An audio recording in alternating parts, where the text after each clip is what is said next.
Welcome to the Salmon Runs YouTube. Enjoy the video. You begin by verifying eligibility.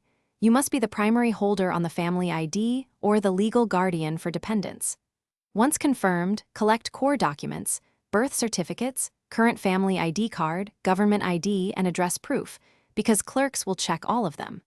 Next, procure an official caste certificate from the prescribed authority, make attested copies, and prepare 2 passport-size photos. Do this now so you don't delay the application step. You fill the specific caste update form carefully, enter the family ID number, family head name, and exact spellings.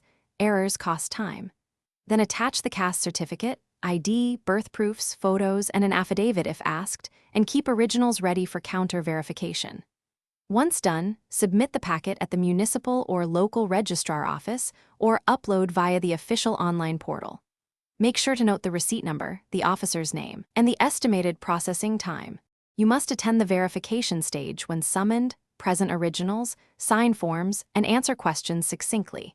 This is where verification officers confirm authenticity. Once verification passes, the updated entry is entered and a corrected family ID is issued. Track progress with the receipt number online or by phone. If you find an error or face delays, request written rectification, and if unresolved, escalate to the senior registrar or local ombudsman with documented timelines and copies of submissions. This prevents further holdups. Thanks for watching. Consider subscribing if we helped you.